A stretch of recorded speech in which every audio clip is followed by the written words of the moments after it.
ॐ सहना भवतु सहनौ भुनक्तु सह वीर्यं करवावहै तेजस्विनावधीतमस्तु मा विद्विषावहै। ॐ शान्ति शान्ति शान्तिः। ॐ पूर्णमदः पूर्णमिदं पूर्णात् पूर्णमुदच्यते पूर्णस्य पूर्णमादाय पूर्णमेवावशिष्यते। ॐ शान्ति शान्ति शान्तिः। श्रुतिस्मृतिपुराणानाम् आलयं करुणालयं नमामि भगवत्पादं शङ्करं लोकशङ्करं शङ्करं शङ्कराचार्यं केशवं बादरायणं सूत्रभाष्यकृतौ वन्दे भगवन्तौ पुनः पुनः। ईश्वरो गुरुरात्मेति मूर्तिभेदविभागिने व्योमवद्व्याप्तदेहाय दक्षिणामूर्तये। ॐ पार्थाय प्रतिबोधितां भगवता नारायणेन स्वयं व्यासेन ग्रथितां पुराणमुनिना मध्ये महाभारतम् अद्वैतामृतवर्षिणीं भगवतीम् अष्टादशाध्यायिनीम् अम्ब त्वामनुसन्दधामि भगवद्गीते भवद्वेषिणीम्। यं ब्रह्मा वरुणेन्द्ररुद्रमरुतः स्तुन्वन्ति दिव्यैस्तवैः वेदैः साङ्गपदक्रमोपनिषदैः गायन्ति यं सामगाः ध्यानावस्थिततद्गतेन मनसा पश्यन्ति यं योगिनः यस्यान्तन्न विदुःसुरासुरगणाः देवाय तस्मै नमः।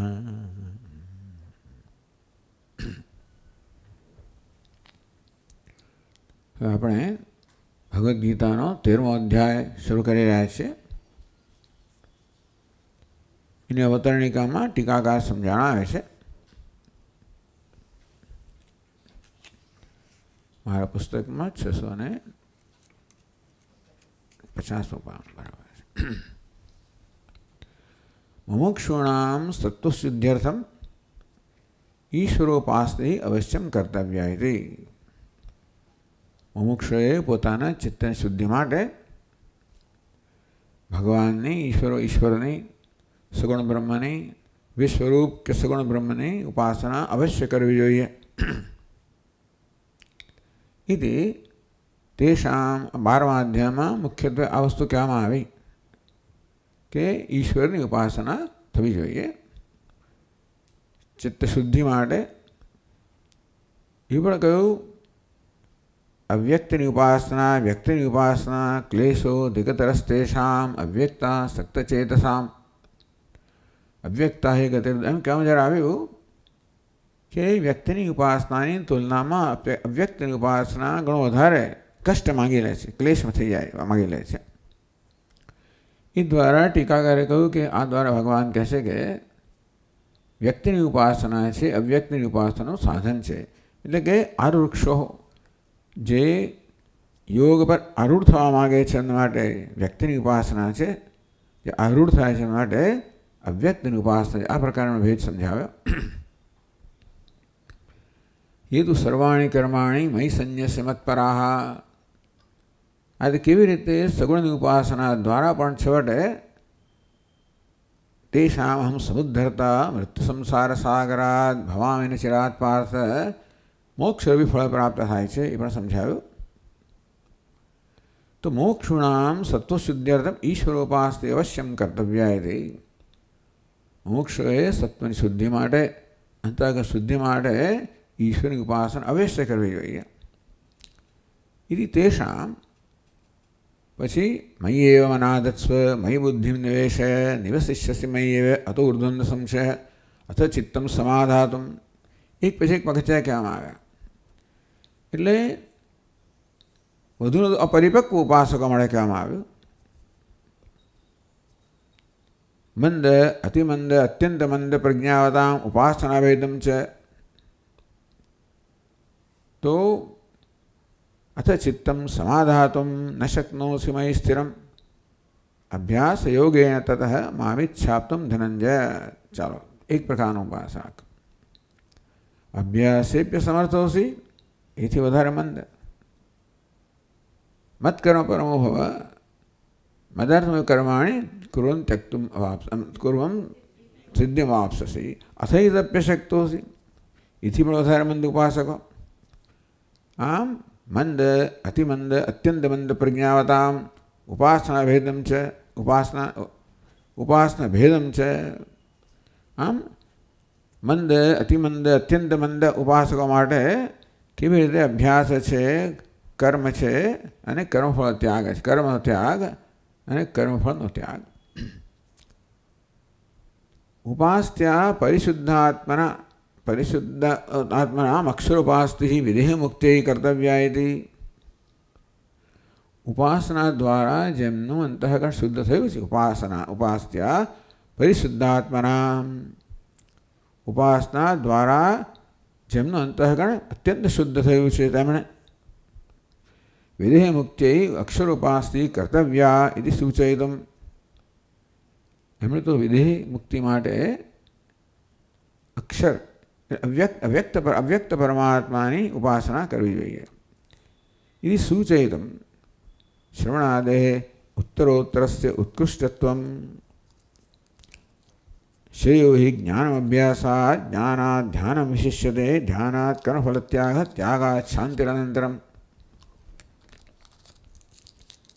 તો આનો વૈકલ્પિક અર્થ સમજાવે. શ્રેયો હિ જ્ઞાનમ અભ્યાસાત, શ્રવણાદિ અભ્યાસ કરતા એના પરિણામે પ્રાપ્ત જ્ઞાન એ ચડિયાતું છે. જ્ઞાનાત ધ્યાનમ વિશિષ્યતે, તો પ્રતિબંધ સહિતના જ્ઞાન કરતાં જે ધ્યાન છે અર્થાત નિધિધ્યાસન છે, જે સર્વ પ્રતિબંધ દૂર કરે છે, ચડિયાતું છે. ધ્યાનાત કર્મફલ ત્યાગ. એ કર્મફલ ત્યાગ શબ્દનો કોઈ વિશેષ અર્થ બતાવ્યો કે કર્મનું ફળ જે છે એટલે કે દૃશ્ય. કર્મ એટલે કે કર્તા અને કર્મ એ કર્મ.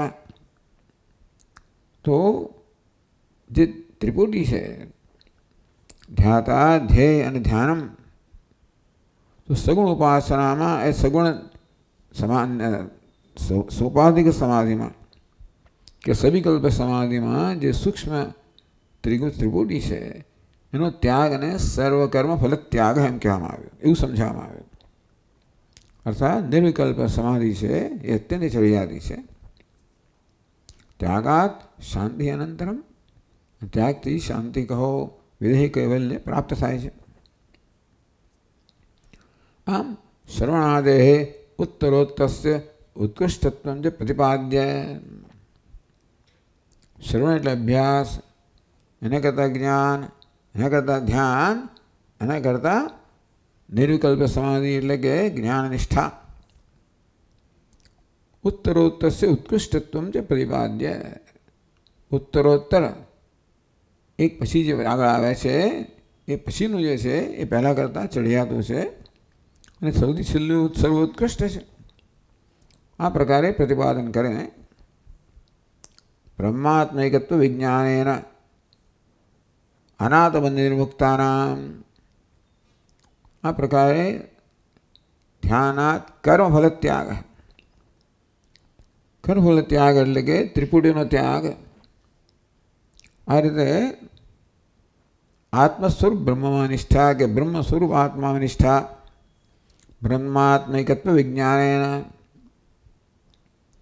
બ્રહ્મને આત્માની એકત્વના વિજ્ઞાનથી નિષ્ઠાથી. અનાત્મબંધ નિર્મુક્તાનામ, અનાત્મબંધ અનાત્મામાં આત્મબુદ્ધિરૂપી અવિવેક જે છે એ બંધથી મુક્ત થયા.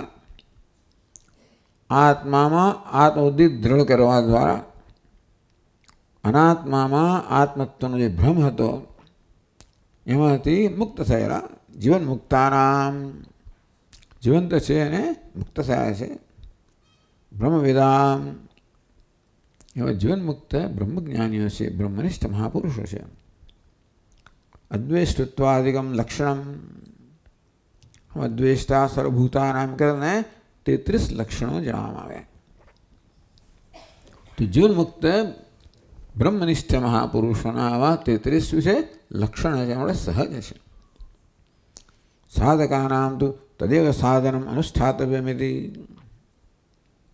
તો ભગવાને એ લક્ષણો કેમ વર્ણન કર્યું કે જે સિદ્ધ પુરુષો માટે સહજ છે, એ સાધક માટે અનુષ્ઠાતવ્યમ માટે સાધન છે, માટે સાધકો એનું અનુષ્ઠાન કરવું જોઈએ. એટલે બોધયિત્વા, આ પ્રકારે 12મા અધ્યાયમાં ભગવાને બોધ આપ્યો. ઈશ્વરોપાસથી અવશ્યમ કર્તવ્ય, ઈશ્વર ઉપાસના અવશ્ય કરવી જોઈએ. ક્ષર અને અક્ષર ઇતિ બોધયિત્વા, આ પ્રકારે ભગવાન બોધ આપ્યો 12મા અધ્યાયમાં. અધુના હવે 13મા અધ્યાયમાં શું થઈ રહ્યું છે? જિજ્ઞાસો મોક્ષે કામસ્ય, જે જિજ્ઞાસુ છે પેલો મુમુક્ષ જિજ્ઞાસુ, આ જ્ઞાતવિચ્છુ જ્ઞાનની ઈચ્છા ધરાવનાર, મોક્ષે કામસ્ય જ્ઞાન દ્વારા મોક્ષ પ્રાપ્ત થાય છે જાણે છે. કારણ કે અજ્ઞાન એકમાત્ર બંધનનું કારણ છે. અજ્ઞાન સિવાય બીજું કશું કારણ હોત તો પણ દૂર કરવું પડત, પણ આત્મતત્વાવબોધે આત્મતત્વના જ્ઞાનથી જ પ્રાપ્ત થાય. અંતેથી મોક્ષે કામસ્ય જિજ્ઞાસો, જે જ્ઞાન યથાર્થ જ્ઞાન પ્રાપ્ત કરવા દ્વારા મોક્ષ પ્રાપ્ત કરે છે, જેમના આ પ્રકારનો વિવેક છે કે પોતાની જિજ્ઞાસા અર્થાત જ્ઞાનની ઈચ્છા પૂર્ણ કરવા દ્વારા બ્રહ્માત્મિક જ્ઞાન દ્વારા મોક્ષ પ્રાપ્ત થાય. અને એ વાસ્તવિકતાનો જ્ઞાન જ બંધનનો ભ્રમ જન્માવે છે. અર્થાત બંધન અંતતોગત્વ એક ભ્રમ છે, અને જે માત્ર જ્ઞાનથી જ દૂર થાય આ પ્રકારની સ્પષ્ટ વિવેક ધરાવનારા. કથમ બ્રહ્માત્મૈકત્વ વિજ્ઞાનમ, તો આવા જિજ્ઞાસુઓ માટે કથમ બ્રહ્માત્મૈકત્વ વિજ્ઞાનમ, બ્રહ્મને આત્માના એકત્વનું વિજ્ઞાન કેમ જન્મે? બ્રહ્મને આત્માના એકત્વનું વિજ્ઞાન. કિમ બ્રહ્મ, તો બ્રહ્મનું શું સ્વરૂપ છે? કસ્તો આત્મા, આત્માનું શું સ્વરૂપ છે? કહ પુનઃ અનાત્મા, અનાત્મા બંધ નિર્મુક્તાના, અનાત્માના એટલે કે અનાત્મામાં આત્મભાવ ભ્રમરૂપી બંધથી જે મુક્ત થયા છે, તો કેવી રીતે અનાત્માના આત્મા અનાત્માનો વિવેક કરવો? કહ પુનઃ અનાત્મા, આત્માનું શું સ્વરૂપ છે? અનાત્માનું શું સ્વરૂપ છે? તત્કૃતો બંધશ્ચ કહ, તો કેવી રીતે અનાત્મામાં આત્મબુદ્ધિ વડે પુરુષ પ્રકૃતિસ્થો ભૂંગતે પ્રકૃતિજાન ગુણાન કારણમ ગુણ સંગોસ્ય સદસદ્યોની જન્મ શું ભગવાન સમજાવશે. કેવી રીતે તત્કૃતો બંધ, પ્રકૃતિમાં અહંભાવને કારણે કેવી રીતે પુરુષને બંધ જન્મે છે, એટલે બંધનો ભ્રમ જન્મે છે.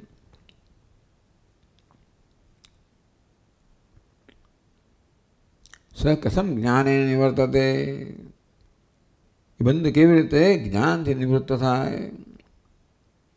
એવં વેત્તિ પુરુષમ પ્રકૃતિમ જગુણૈશ્ચ સર્વથા વર્તમાનોપી ન ભૂયો અભિજાયતે વગેરે. એકથી વધારે જગ્યા બતાવી છે ભગવાને. કિમ જ્ઞાનમ જ્ઞાન સાધનમ ચ કથમ જ્ઞાન કોને કહેવાય? એ તો જ્ઞાનમિતિ પ્રોક્તમ. તો અમાનિત્વાદિ મૂલ્યોને 20 મૂલ્યોને ભગવાન ત્યાં જ્ઞાન પણ કહે છે. જ્ઞાન સાધનમ ચ કથમ, એ જ્ઞાન સાધનને પણ જ્ઞાન કહે છે. એ જ્ઞાન સાધન દ્વારા શું જ્ઞાન પ્રાપ્ત કરવાનું છે? યત્તત્ પ્રવક્ષ્યામિ યજ્ઞાત્વામૃતમશ્નુતે અનાદિમત પરમ બ્રહ્મ ન સતન્નાસદુચ્યતે. તો કયું જ્ઞાન છે? એ જ્ઞાનનું સાધન અમાનિત્વાદિ. કથમ વા જીવન મુક્તિ સર્વથા વર્તમાનોપી સયોગી ન સ ભૂયો વિજાયતે ઇતિ આકાંક્ષાયામ. આ બધા પ્રશ્નો મનમાં જન્મે. આમ 12મા અધ્યાયનું શ્રવણ કરવાના પરિણામે આ પ્રકારના પ્રશ્નો જન્મે. તો ક્ષેત્ર ક્ષેત્રજ્ઞો, તો એટલા માટે આ ક્ષેત્ર ક્ષેત્રજ્ઞ વિભાગ યોગ, ક્ષેત્ર અને ક્ષેત્રનો વિભાગ કરવામાં આવ્યો છે. ક્ષેત્ર ક્ષેત્રજ્ઞયો અનાત્મ આત્મશબ્દાર્થયો. ક્ષેત્ર એટલે અનાત્મા, ક્ષેત્રજ્ઞ એટલે આત્મા. તો ક્ષેત્ર ક્ષેત્રજ્ઞ કહો, અનાત્મા આત્મા કહો, પ્રકૃતિ પુરુષયો પ્રકૃતિ પુરુષ કહો. તો આ પ્રકારે ભગવાન ક્ષેત્ર અને ક્ષેત્રજ્ઞ, પ્રકૃતિ પુરુષ આ પ્રકારના શબ્દોનો પ્રયોગ કરે છે. વિવેચનમ, એમાં વિવેક. ઇદમ શરીરમ કૌંત્ય ક્ષેત્રમિત્યભિધીયતે એતદ્યો વેત્ય તમ પ્રાહો ક્ષેત્રજ્ઞ તદ્વિદ. વિવેક. પ્રકૃતિમ પુરુષમ ચૈવ વિદ્યનાભિયુહાવૈ વિકારાંશ વગેરે. પ્રકૃતિ પુરુષનો એવં વેત્ય પુરુષમ પ્રકૃતિમ ચ ગુણૈઃ સહ. તો તયો વિવેચનમ, વિવેચન એટલે કે બંનેને જુદા પાડીને જાણવા. વિક્તસ્ય આત્મના ક્ષેત્રજ્ઞસ્ય બ્રહ્મણા એકત્વમ. તો આ પર ક્ષેત્ર એટલે અનાત્મા અને ક્ષેત્ર આત્મા બંનેને જુદા પાડવા, જુદા જાણવા. ક્ષેત્રજ્ઞમ ચાપ્યમામ વિદ્ધિ સર્વક્ષેત્રેષુ ભારત. આમ ક્ષેત્રથી વિવિક્ત કરેલો, જુદો પાડેલો જે આત્મા છે, તસ્ય બ્રહ્મણા એકત્વમ ક્ષેત્રજ્ઞમ ચાપ્યમામ વિદ્ધિ સર્વક્ષેત્રેષુ ભારત. ક્ષેત્રજ્ઞ આત્મા અને બ્રહ્મનું એકત્વ. વિવિક્તયો અપી ક્ષેત્ર ક્ષેત્રજ્ઞયો. આ પ્રકારે પ્રારંભમાં ક્ષેત્ર અને ક્ષેત્રજ્ઞ બંનેનો વિવેક કરવામાં આવ્યો. તો પણ વૈલક્ષણ્ય જ્ઞાન દાર્ઢ્યાર્થમ, પછી ભગવાન ક્ષેત્રનું વિસ્તારથી વર્ણન કરે છે. મહાભૂતાની અહંકાર વગેરે ક્ષેત્રનું વર્ણન કરે છે, ક્ષેત્રજ્ઞનું વર્ણન કરે છે. સર્વતઃ પાણીપાદન તત્ સર્વદોક્ષ શિરોમુખમ વગેરે. ઉપદ્રષ્ટાનમંતા છે, ભર્તા ભોગતા મહેશ્વર, એકથી વધારે વાર ભગવાન કહે છે. તો વિવિક્તયો અભિ ક્ષેત્ર ક્ષેત્ર વૈલક્ષણ્ય જ્ઞાન દાઢ્યાર્થમ. વિલક્ષણતા કેવી રીતે ક્ષેત્રજ્ઞ ક્ષેત્ર કરતાં વિલક્ષણ છે, એના જ્ઞાનની દ્રઢતા થવા માટે પુનઃ પુનઃ વિવેચનમ, ભગવાન એકથી વધુ વાર વિવેચન કરે છે. પ્રકૃતે બંધકત્વમ કાર્યકારણકર્તૃત્વે હેતુ પ્રકૃતિરુચ્યતે. આ પ્રકારે પ્રકૃતિ કેવી રીતે બંધનનું કારણ બને છે. પુરુષ સુખ દુઃખાનામ ભોક્તૃત્વે હેતુ ઉચ્ચતે. પુરુષ બંધનનું કારણ બને છે ભોક્તૃત્વના ભ્રમ દ્વારા. પ્રકૃતિ બંધકત્વમ આત્મનોપી અધ્યાસકૃતો બંધયતિ. આત્મા પુરુષ પણ કેવી રીતે ભોક્તૃત્વે હેતુરુચ્યતે, પોતાના પર ભોક્તૃત્વના અધ્યાસ દ્વારા પુરુષ પણ કેવી રીતે બંધનનું કારણ બને છે.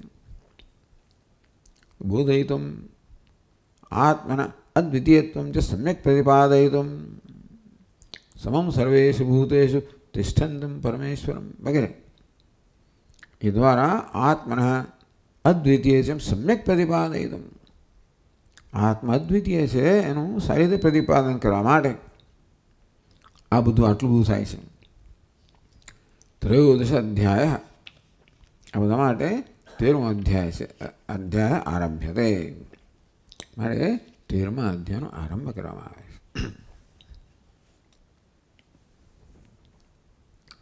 તો આદૌ આટલું બધું કહ્યું તો પહેલાં શું કરવા શરૂઆત થાય છે? ક્ષેત્રજ્ઞમ ક્ષેત્રાત સંક્ષેપેણ વિવિચ્ય. ક્ષેત્રજ્ઞ વિભાગ યોગ, એટલે ક્ષેત્ર અને ક્ષેત્રજ્ઞનો વિભાગ છે એનો વિસ્તારથી અધ્યાય વર્ણન થશે. આદૌ પ્રારંભમાં ક્ષેત્રજ્ઞમ ક્ષેત્રાત સંક્ષેપેણ વિવિચ્ય. ક્ષેત્રજ્ઞનું ક્ષેત્રથી સંક્ષેપમાં વિવેચન કરે છે, એ વિવેક કરે છે. એને જુદા પાડીને ક્ષેત્રજ્ઞને ક્ષેત્ર કરતાં જુદો પાડીને સમજાવે છે.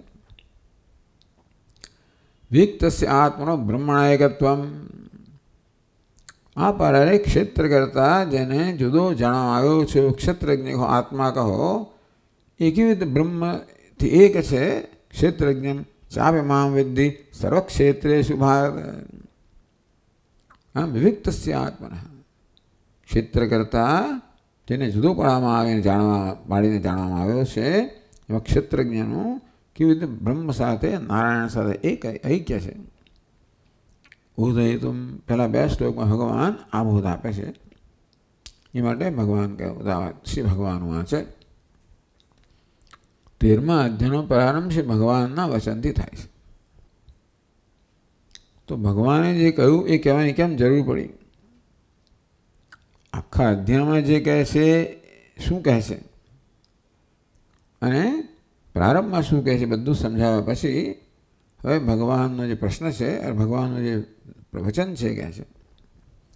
શ્રી ભગવાન ઉવાચ ઇદં શરીરમ કૌન્તેય ક્ષેત્રમિત્યવિધીયતે એતદ્યો વેત્તિ तं પ્રાહુઃ ક્ષેત્રજ્ઞ ઇતિ તદ્વિદઃ.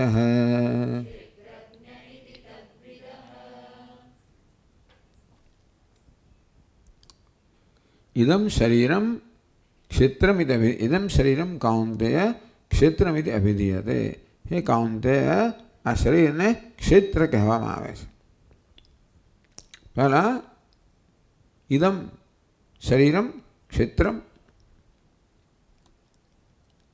તો પહેલાં ક્ષેત્ર શબ્દ સમજાવે છે, શરીર શબ્દ સમજાવે છે, પ્રકૃતિનું સર્જન છે સમજાવે છે.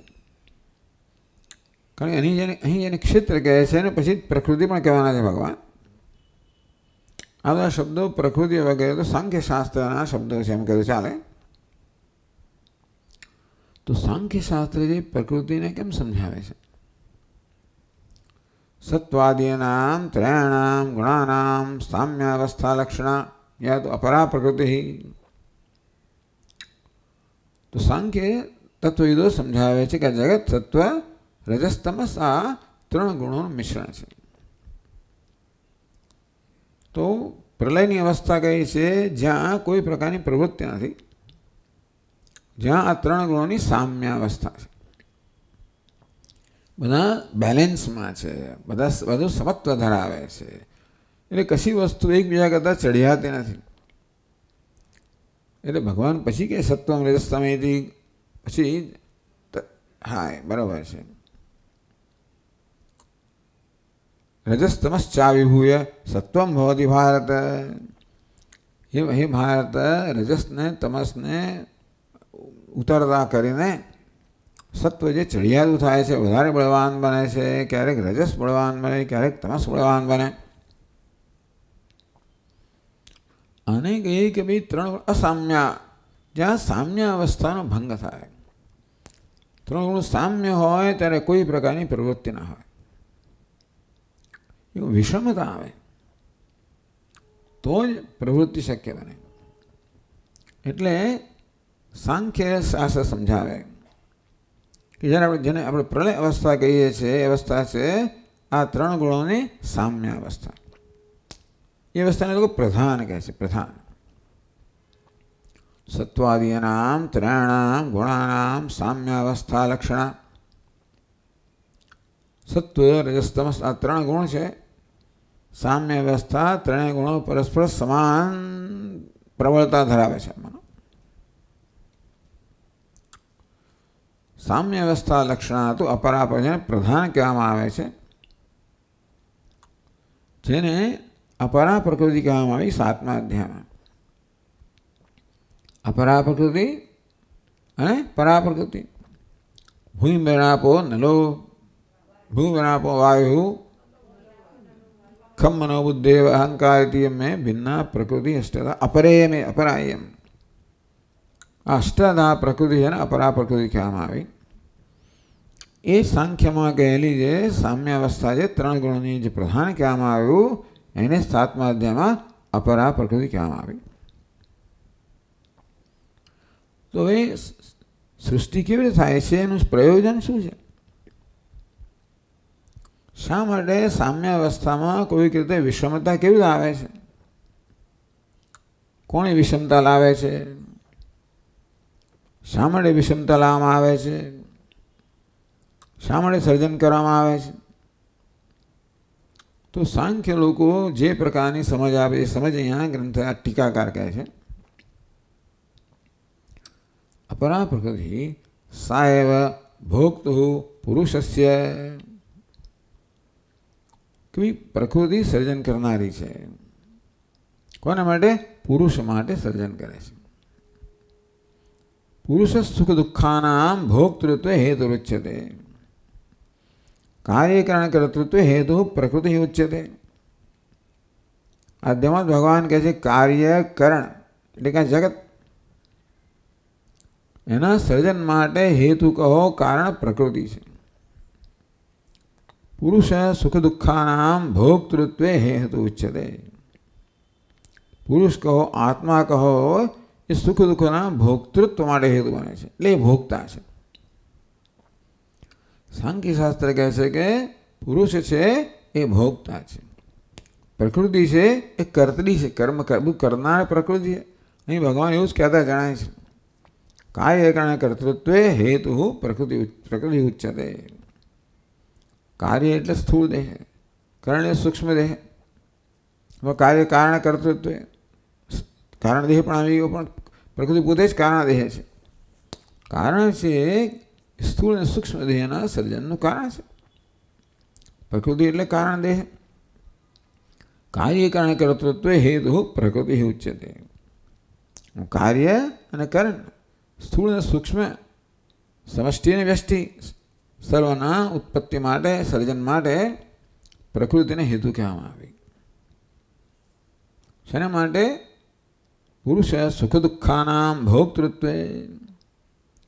પુરુષનો એમાં શું ભાગ છે? સુખ દુઃખનો ભોગતા છે. એ વાત કહે છે કે પ્રસાય ભોક્તુ પુરુષસ્ય. પુરુષ છે, આત્મા છે, ચૈતન્ય છે. નિર્વિકાર ચિદ બપુહ કહેવામાં આવે છે. પુરુષનું શું સ્વરૂપ છે? નિર્વિકાર ચિદ બપુહ. નિર્વિકાર ચૈતન્યનું સ્વરૂપ છે.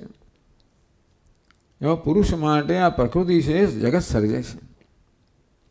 એ પુરુષ એ ત્રણ ગુણોનું બનો જગત ભોગવી શકે. તો એના માટે પ્રેરણા કોણ આપે? અદૃષ્ટ દ્વારા ઈશ્વર પ્રેરણા. સાંખ્ય તો નિરીશ્વર શાસ્ત્ર છે. સાંખ્ય લોકો કોઈ ઈશ્વરના અસ્તિત્વનો સ્વીકાર કરતા નથી. જગતનું સર્જન કરનાર ઈશ્વર છે, ચૈતન્ય છે, એ પ્રકારે સ્વીકાર કરવાની જરૂર જોતા નથી. એ કેમ માને છે કે પ્રકૃતિમાં જ એ પ્રકારની બુદ્ધિ વૈભવ છે, સર્જકપણું છે, કે પ્રકૃતિ સ્વયં પુરુષની ઈચ્છા જાણે અને એ પ્રકારે સર્જન કરે છે. અહીં આપણા ટીકાકાર તો વેદાંતિન છે. વાત તો કે સા એવ ભોક્તુ પુરુષસ્ય. પુરુષ ભોગતા છે, બરોબર છે, પણ અદૃષ્ટ દ્વારા પણ ખરું. પુરુષના કર્મ જે છે એને અદૃષ્ટ કહેવાય, પણ ઈશ્વર પ્રેરણાયા એટલું ઉમેર્યું કે માત્ર પ્રકૃતિ છે એ તો અચેતન છે. અચેતન કશું સર્જન કરવા માટે શક્તિમાન બને. ઉપનિષદમાં વારંવાર કહેવામાં આવે છે તદૈક્ષત સુકામયત. આમ જગતનું સર્જન કરતા પહેલાં પરમાત્મા ઈક્ષણ કર્યું, ઈચ્છા કરી. મુખ્યત્વે એ કહેવા માટે કે સર્જન કરનાર પરમાત્મા ચેતન છે. ઈક્ષણ કહો, ઈચ્છા કહો, ચેતનમાં થઈ શકે. તેથી આ ચેતનની પ્રેરણાથી થાય છે. કદાચ પ્રકૃતિ બધું કરતી હોય તોય પણ ભગવાન 9મા અધ્યાયમાં કહ્યું મયા અધ્યક્ષેણ પ્રકૃતિ સૂયતે સચરાચરમ. પ્રકૃતિ છે સચરાચર જગતનું સર્જન કરે. હેતુના કહું જગત વિપરિવર્તતે. અને જગતમાં સૃષ્ટિ સ્થિતિ આ પ્રકારનું પરિવર્તન આવ્યા કરે છે. ક્યારે? મયા અધ્યક્ષેણ. મારી અધ્યક્ષતા, હું અધ્યક્ષ છું, સાક્ષી છું, સન્નિધિ ચૈતન્ય સ્વરૂપ છું, ત્યારે પ્રકૃતિ આ કરી શકે. આ એક મહાન તફાવત છે. સાંખ્યમાં ગણવાનો એક મોટો આ તફાવત છે. અદૃષ્ટ દ્વારા ઈશ્વર પ્રેરણાયા. ઈશ્વર જગતનું નિમિત્ત કારણ છે, અર્થાત એની પ્રેરણાથી જગતનું સર્જન થાય છે. પણ એ નિમિત્ત પણ કોઈ પ્રકારના કારણ વગરનું નથી. નિમિત્ત કારણ છે, એમાં બીજું નિમિત્ત પણ. કયું નિમિત્ત છે? અદૃષ્ટ નિમિત્ત છે. જ્યારે સૃષ્ટિનું સર્જન થાય, ભગવાનના મનમાં ઈચ્છા જન્મે સો કામ આવ્યા હતા. હું બહુ બની જાઉં, પ્રવેશ કરું, આ જગત રૂપે પ્રગટ થાવ. તો એ જે કામના જન્મે એની પાછળનું શું કારણ છે? તો કે બધા જીવોના બધા જે સામૂહિક કર્મ છે, કર્મનો સમૂહ છે, એ ભગવાનને ઈચ્છા જન્મવાનું કારણ બને. ભગવાન ચૈતન્ય છે, મુખ્ય અર્થમાં પ્રેરક છે, છતાં પણ સૃષ્ટિની પ્રેરણા નિર્નિમિત્ત નથી. તો ભગવાનને એવું નથી કે ભાઈ એને ઈચ્છા કરવાની, આમ બનાવવાનું, પેલું કરવાનું. ભગવાન ઈચ્છાથી થતું નહીં. ભગવાન ઈચ્છા ખરી, ભગવાન પણ છતાં પણ જીવોના કર્મને લક્ષ્યમાં રાખીને સર્જન કરે છે. ભગવાન પછી સ્વતંત્ર કરતો હોય તો અનેક પ્રકારના દોષનો ભાગી બને. વૈષમ્ય, નરઘૃણ્ય. જગતમાં આપણે વિષમતા દેખાય, ક્યાંય સમતા નથી. વિષમતા નથી તો કે કોઈ સારો છે, કોઈ ખરાબ છે, કોઈ સુખી છે, કોઈ દુઃખી છે, કોઈ પાપી, પણ આ પ્રકારની વિષમતા દેખાય છે. કેટલાક ભાગ્યશાળી છે, કેટલાક દુર્ભાગી છે. એવું લાગે કેટલાકને સજા થઈ રહી છે, કેટલાકને અનુગ્રહ થઈ રહ્યો છે. પક્ષપાત કહે.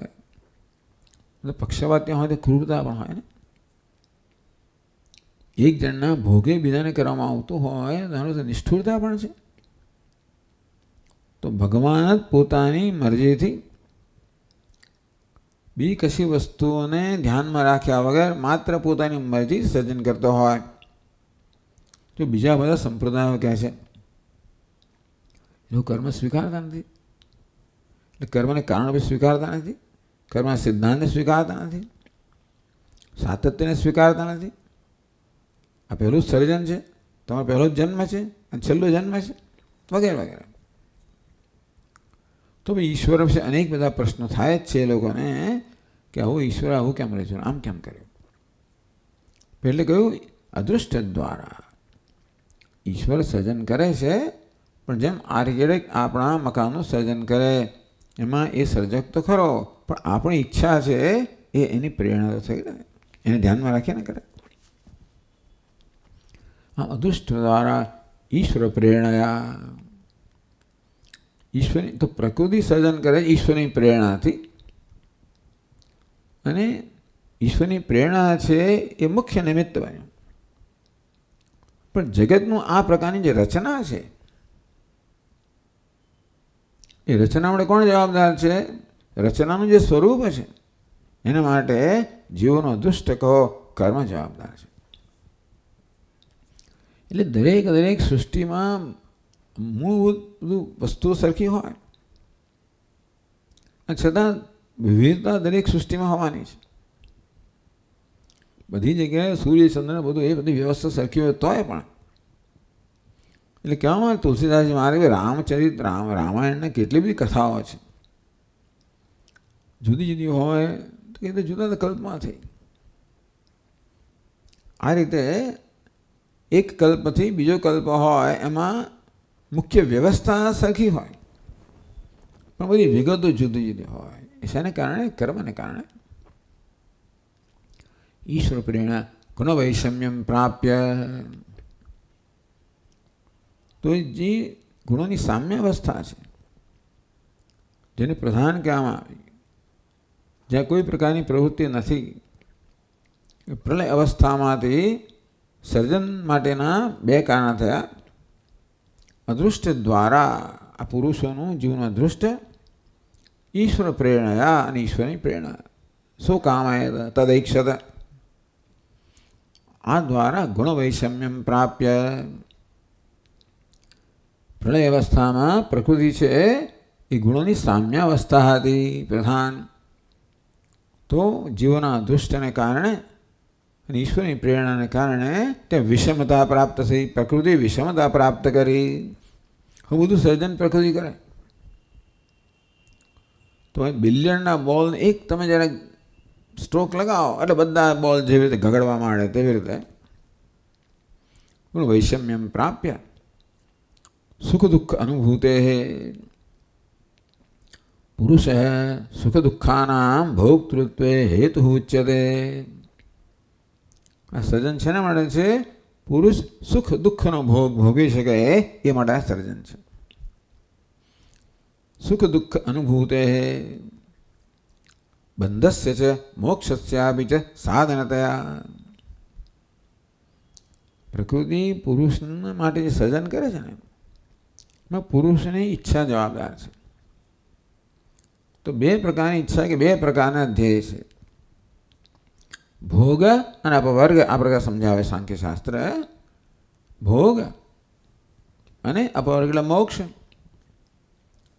ભલે 4 પુરુષાર્થ કહેવામાં આવે હોય, ધર્મ અર્થ કામ મોક્ષ, પણ ધર્મ અર્થ કામ છે ભોગની કક્ષામાં છે અને મોક્ષ એટલે અપવર્ગ. ભોગ અને પુરુષના ભોગ અને અપવર્ગ માટે આ સૃષ્ટિનું સર્જન કરવામાં આવે છે કે જે બંધસ્ય છે મોક્ષસ્યાપી છે સાધનતયા. એટલે આપણી સમક્ષ જે સર્જન થાય છે, જે સૃષ્ટિ સર્જાય છે, એ કાં તો બંધનનું કારણ બને કે મોક્ષનું કારણ બને. જે લોકો મોક્ષ માટે સર્જાયેલા છે એમની આસપાસ એવું સર્જન થાય, એવા સંજોગો ઉપસ્થિત થાય, એવા અનુભવો બધા થાય, જાત જાતનું થાય, જાણે કંઈક કોઈક એને દોરી ના રહી હોય. બધા મહાપુરુષો જે છે એમનો આપણે ઇતિહાસ તપાસ્યો, જાણે કોઈ દોરી ના રહ્યું હોય એમને. અર્થાત એમની આસપાસ જે સર્જન થાય છે મોક્ષ માટેનું સર્જન છે. જે કેટલાક કમનસીબ લોકો છે જાણે સંસારમાં દોરાઈ ના રહ્યા હોય દુઃખ માટે, બંધન માટેનું સર્જન. એટલે બંધસ્ય છે મોક્ષસ્યાપી છે સાધનતયા. આ સૃષ્ટિ છે ને સાધન છે શેનું? બંધન માટેનું અને મોક્ષ માટેનું પણ. સ્વયં એવા પ્રકૃતિ આ પ્રકારે અદૃષ્ટ ઈશ્વરની પ્રેરણા પ્રાપ્ત કરીને તે ગુણોની સામ્ય અવસ્થા તેમાંથી વિષમતા પ્રાપ્ત કરીને પુરુષના સુખ દુઃખ અનુભવ માટે અને બંધ અને મોક્ષ ધ્યેય માટે પણ સ્વયં એવા પ્રકૃતિ સ્વયં આ સર્જન બને છે. આ 3 ગુણોમાં બધું જ બનવાની સંભાવના છે. સ્વયં એવ દેહેન્દ્રિય પ્રાણમનો બુદ્ધ્યાદ રૂપેણ ઉપાધિ રૂપેણ દેહેન્દ્રિય પ્રાણમનો બુદ્ધિ. એટલે ભગવાન આ કહે છે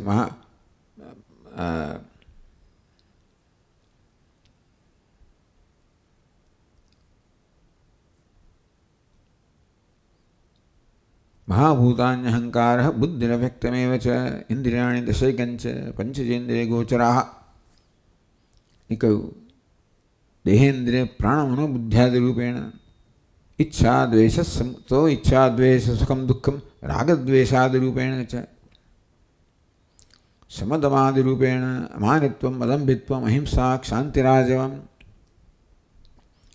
આ બધું પ્રકૃતિની છે, બધા પ્રકૃતિના જ પરિણામ વિકાર છે.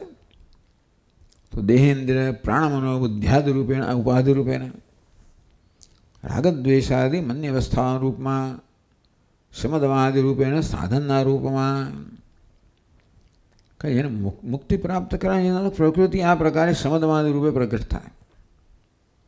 અમાનિત્વમ અદંભિત્વમ એનું રૂપે પ્રગટ થાય મોક્ષ માટે. રાગદ્વેષ રૂપે જેને બંધન માટે છે. આ પ્રકારે શબ્દાદિ વિષય રૂપેણ આપી પંચચેન્દ્રિય ગોચરા. ઇન્દ્રિય ગોચર એટલે ઇન્દ્રિયના વિષયો. આમ શબ્દ સ્પર્શ આ બધા વિષયો જે છે એ રૂપમાં પણ પ્રકૃતિ છે. અર્થાત દેહ ઇન્દ્રિય પ્રાણ મન બુદ્ધિને બનેલી ઉપાધિ રૂપ પ્રકૃતિ છે. અને ઇન્દ્રિયોના મન વગેરેના વિષયો જે રૂપમાં પ્રકૃતિ છે. જાગરાદિ આકારણાપી અસત્વ ત્રણ ગુણો છે જાગ્રત સ્વપ્ન સુષુપ્તિ. એટલે સત્વ રજસ તમસ એ પ્રકાર કહી શકાય. જાગ્રત અવસ્થામાં સત્વની પ્રધાનતા, સ્વપ્નમાં રજસની પ્રધાનતા, સુષુપ્તિમાં તમસ પ્રધાનતા. જાગરાદિ આકારેણાપી ચ બહુધા પરિણમતે. આ પ્રકારે બહુ રીતે પરિણત થાય છે. વિચાર કરો આ પ્રકૃતિ છે કેટલી બધી વિવિધતા, કેવી ભવ્યતા, કેવી વિવિધતા. આ બધી પ્રકારનું પોટેન્શિયલ સંભાવના છે એ પ્રકૃતિમાં છે. બીજ રૂપ છે. એ બીજમાંથી કેવી રીતે સમગ્ર વૃક્ષ આટલું બધું વૃક્ષ ઉત્પન્ન થાય, કેટલી વૈવિધ્ય છે, કેવી સુંદરતા છે, વિવિધતા છે. બહુધા પરિણામતે. આ રીતે પ્રકૃતિ છે બહુરૂપે પરિણત થાય છે.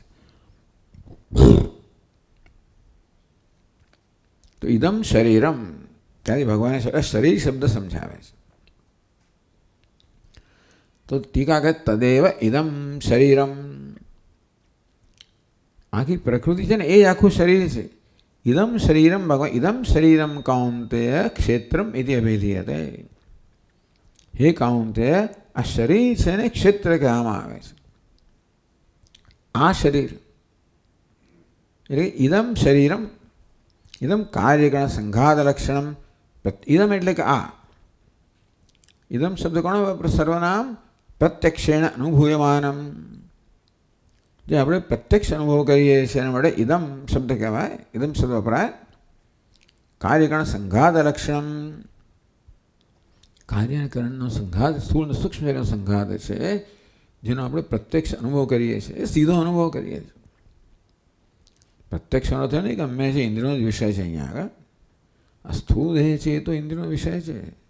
સૂક્ષ્મ દેહ પણ અનુભવનો વિષય તો છે જ.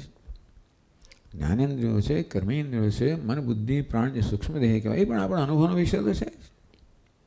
એટલે પ્રત્યક્ષ અનુભવમાનમ જે આપણા સીધા અનુભવનો વિષય છે એને ઇદમ કહેવામાં આવ્યું. ઇદમથી માત્ર સ્થૂળ નહીં પણ સૂક્ષ્મ શરીર પણ આવી ગયું. શરીરમ ઇદમ શરીરમ ક્ષેત્રમિતિ અભિધીયતે. આ શરીરને ક્ષેત્ર કહેવામાં આવે છે.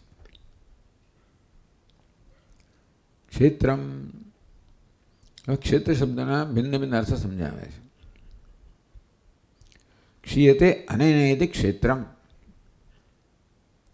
તો જેનાથી માણસ પુરુષ ક્ષીણ થાય છે.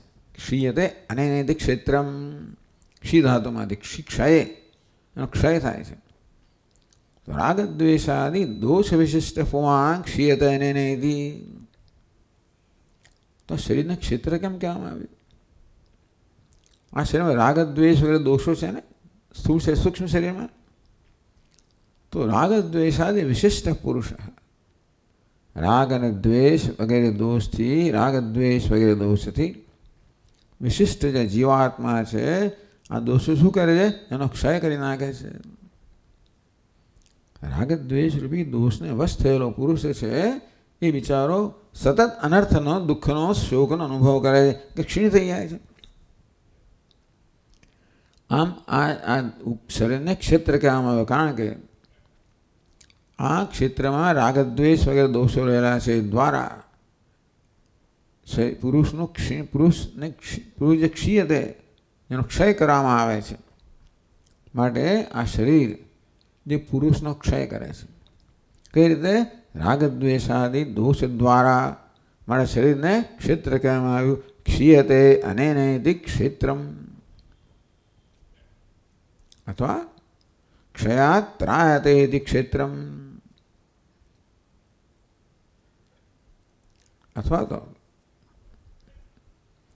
ક્ષિતે એટલે ક્ષયાત.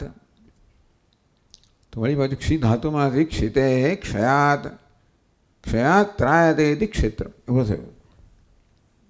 સંસારાત્મકાત અનર્થાત સમાધિયુક્તમ પુરુષમ ત્રાયતે. રાગદ્વેષયુક્તમ પુરુષમ ક્ષીયતે અનેન, પુરુષ ક્ષીયતે અનેનેતિ ક્ષેત્રમ, અથવા સમાધિયુક્તમ પુરુષમ ક્ષયાત ત્રાયતે ઇતિ ક્ષેત્રમ. રાગદ્વેષયુક્ત પુરુષ છે એનો ક્ષય જેનાથી થાય છે એનું નામ ક્ષેત્ર. તો સમદવાદી સદ્ગુણ ધરાવનાર પુરુષ છે એની જે દુઃખથી અનર્થથી, ક્ષયરૂપથી અનર્થથી, ક્ષિતે અનર્થાત, ક્ષયરૂપ અનર્થથી, ક્ષય એક ક્ષી પણ ક્ષિતે અનર્થાત, ક્ષયરૂપી અનર્થથી જે બચાવે છે, ત્રાયતે. આ શરીર છે ને એ પુરુષનો ક્ષય પણ કરે છે. કયા પુરુષનો? રાગદ્વેષાદિ દોષ વિશિષ્ટ પુમાન. રાગદ્વેષ વગેરે દોષ ધરાવનારો પુમાન જે જીવાત્મા છે એનો જેના વડે ક્ષય થાય છે એને ક્ષેત્ર કહેવામાં આવ્યું.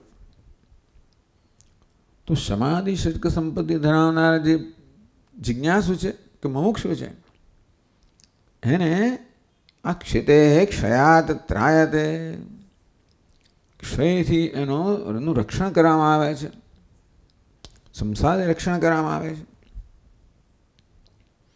છે. ક્ષયરૂપ અનર્થથી, ક્ષયરૂપ અનર્થ કરનાર પણ એ છે અને ક્ષયરૂપ અનર્થથી બચાવનાર પણ એ છે. એ જ પ્રકૃતિ ભોગ અને અપવર્ગ બંને પ્રકારનું સર્જન કરે છે. ભોગના સર્જન દ્વારા અને ક્ષીણ કરે છે, અપવર્ગના સર્જન દ્વારા એનું રક્ષણ કરે છે.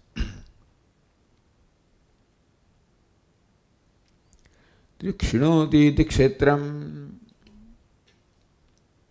જે ક્ષીણ થાય છે, ક્ષીણોતિ સર્વદા દીપ શિખાવત સ્વયં ક્ષીણોતિ ઇતિ વા. આ શરીર કેવું છે? સતત એની જાતે જ ક્ષીણ થઈ જાય છે. દીપ શિખાવત, આપણે દીવો પ્રગટાવ્યો પછી ધીમે ધીમે ધીમે એ જ્યોત છે એ ક્ષીણ થતી જાય. બળતણ જેમ પૂરું થશે એમ એ ક્ષીણ થઈ જશે. તેવી રીતે દેહ પણ પ્રગટ થયો છે, પેલી દીપ શિખા જ્યોત સમાન છે. પ્રારબ્ધ રૂપી બળતણ છે. ધીમે ધીમે ક્ષીણ થતું જાય તેમ તેમાં દેહ પણ ક્ષીણ થતો જાય. એટલે દીપ શિખાવત ક્ષીણોતી, સ્વયં ક્ષીણોતી. એટલે આ ક્ષેત્ર સ્વયં ક્ષીણ થઈ જાય છે. સ્વયં ક્ષીણોતી ઇતિ ક્ષેત્રમ. સ્વયં જે ક્ષીણ થવા યોગ્ય છે, સ્વયં ક્ષીણ થવું જેનો સ્વભાવ છે એવો આ ક્ષેત્ર છે. લાગતું નથી ક્ષીણ થતું હોય, પણ દીવાની જ્યોતિ ક્ષીણ થતું એમ લાગતી નથી, એમને એમ જ લાગે છે ને. તો પ્રત્યેક ક્ષણે ક્ષીણ થઈ રહી છે. ભલે 2 કલાક પછી દીવો ઓલવાઈ જાય, આપણે હમણાં ઓલવાઈ ગયો, પણ 2 કલાક સુધી ઓલવાયા કરતો હશે ત્યારે છેવટે ઓલવાય ને. તેમ ભલે 85 વર્ષે ઓલવાઈ ગયું છે પણ રોજ ઓલવાતું હશે. આ પ્રકારે સર્વદા દીપ શિખાવત સ્વયં ક્ષીણોતિ ઇતિ વા. બીજો અર્થ કર્યો ક્ષીણોતિ ઇતિ ક્ષેત્રમ, અથવા સુખ દુઃખાદિ ક્ષેત્રવદ આચરતી. ક્ષેત્ર એટલે ખેતર. અંતો જે ખેતરની સમાન ફળનું ઉત્પાદન કરે છે. ખેતર કોને કહેવાય? જે ફળનું ઉત્પાદન કરનાર હોય. એટલે કહે છે સુખ દુઃખાદિ ફલોત્પાદને ક્ષેત્રવત આચરતી. ક્ષેત્ર એટલે ખેતર, જ્યાં ફળનું ઉત્પાદન થાય. આ શરીર પણ ખેતર છે, જ્યાં આગળ સુખ દુઃખ ફળનું ઉત્પન્ન થાય. પેલું કર્મ તો થયેલું છે, પણ આ દેહની અંદર સુખ દુઃખ રૂપી કર્મ ફળનું ઉત્પાદન થાય છે. એ રીતે એ ખેતર સમાન છે. એ ક્ષેત્રનો સીધો અર્થ ખેતર થાય. એટલે રૂઢિ અર્થ ક્ષેત્ર ખેતર. ખેતર ક્ષેત્રમાંથી આવ્યું. તો ચાલો, એટલે આ રીતે ક્ષેત્રવત આચરતી વા ક્ષેત્રમ. આમ ક્ષેત્ર શબ્દના આટલા અર્થ કર્યા. ક્ષીયતે અનેનિતિ ક્ષેત્રમ, ક્ષયાત્રાયતે ક્ષેત્રમ, ક્ષિણોતિ ક્ષેત્રમ, ક્ષેત્ર આચરતી ક્ષેત્રમ. 4 અર્થ કર્યા. બધા અર્થો વ્યવસ્થિત રીતે લાગુ પડે છે. इति क्षेत्रम इति अभिधीयते. इदम शरीरम काउंतेय क्षेत्रम इति अभिधीयते. हे काउंतेय, आ शरीर क्षेत्र ए प्रकारे कहवाय છે. अभिधीयते कर्मणी प्रयोग છે. विद्वद्भिः अभिधीयते. વિદ્વાનો આ શરીરને ક્ષેત્ર કહે છે.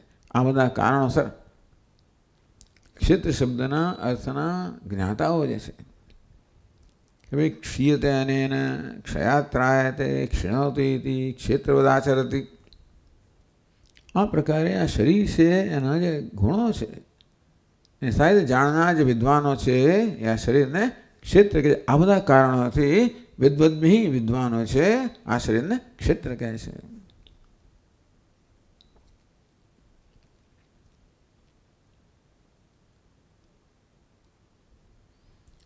એટલે આ બધા તો શું કહો, પ્રકૃતિ પ્રાકૃતમ છે, દૃશ્યજાતમ સર્વમ ક્ષેત્રમ. એટલે આમાં માત્ર વ્યક્તિગત કાર્યકરણ સંઘાત જ નહીં, પરંતુ સમષ્ટિ કાર્યકરણ સંઘાતનો આ ક્ષેત્ર શબ્દમાં સમાવેશ થઈ ગયો.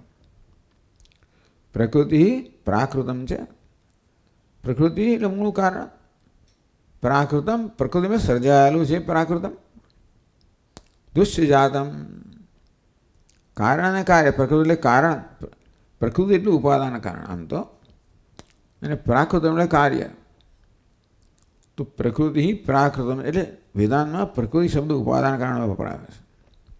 પ્રકૃતિશ્ચ, બ્રહ્મને પ્રકૃતિ પણ કહેવામાં આવ્યું, ઉપાદાન કારણ પણ કહેવામાં આવ્યું.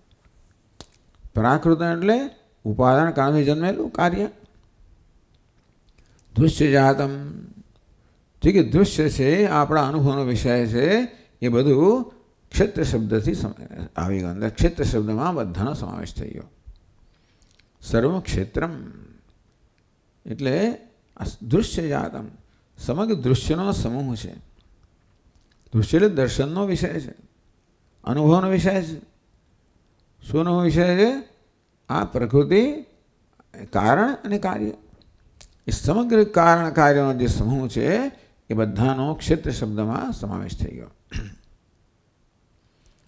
તદેદમ શરીરમેથી, ટૂંકમાં આ શરીરને ક્ષેત્ર કહેવામાં આવ્યું.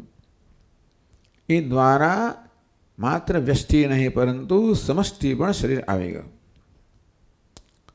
તદેવ ઇદમ શરીરમેથી ક્ષેત્ર શબ્દેના અનાત્મ સ્વરૂપ નિરૂપ્ય. ક્ષેત્ર શરીર, ક્ષેત્ર શબ્દથી સમગ્ર અનાત્મા છે એનો સમાવેશ થઈ ગયો, અથવા એનો નિર્દેશ થયો. એટલે ક્ષેત્ર શબ્દેના અનાત્મ સ્વરૂપ નિરૂપ્ય. તો ક્ષેત્ર શબ્દથી સમગ્ર અનાત્માનું નિરૂપણ કર્યું. એક શબ્દથી જ થઈ ગયું. ક્ષેત્ર શબ્દથી જ, ક્ષેત્ર શબ્દના આ પ્રકારના અર્થો દ્વારા જ સમગ્ર અનાત્મ સમૂહ જે છે બધાનું અંદર સમાવેશ થઈ ગયો, નિરૂપણ થઈ ગયો. અથ હવે શું? આત્મ સ્વરૂપ બોધયિતુમ ઇદમ શરીરમ કૌંતેય ક્ષેત્રમ ઇતિ. કોઈ દિવસ એ સંબોધનને લગભગ એને સમજાવતા નથી હોતા. કુંતીનો પુત્ર કૌંતેય કેમ કે ખાસ એમાં રસ લીધો નથી અર્જુનના નામો વગેરેની અંદર, કે શ્રી કૃષ્ણ ક્યારેક ક્યારેક પણ. એટલે કોઈ પણ અર્જુનનો એ શબ્દ એમાં ભાગી જ એમાં આવતો હોય ટીકાની અંદર. માની રહેવાનું, એમાં કંઈ બીજો અર્થ નથી, નામ સિવાય એનો અર્થ એવો થયો. તો પહેલી પંક્તિમાં ઇદમ શરીરમ કૌંતેય ક્ષેત્રમ ઇતિ અભિધીયતે. एतद् जो वेत्ति तं प्राहुः क्षेत्रज्ञः तद्विदः। तो आत्मस्वरूपं बोधयितुम् आह एतदिति। अनात्माना स्वरूपનો પહેલી પંક્તિથી સમજણ આપ્યા પછી આત્માના સ્વરૂપનું સમજણ બીજી પંક્તિથી આપે છે. એ આપણે જોઈશું પછીના ક્લાસમાં. ઓમ પૂર્ણમદઃ પૂર્ણમિદં પૂર્ણાत् પૂર્ણમુદચ્યતે પૂર્ણસ્ય પૂર્ણમાદાય પૂર્ણમેવાવશિષ્યતે. ઓમ શાંતિ શાંતિ શાંતિ. शङ्करं शङ्कराचार्यं केशवं बादरायणं सूत्रभाष्यकृतौ वन्दे भगवन्तौ पुनः पुनः.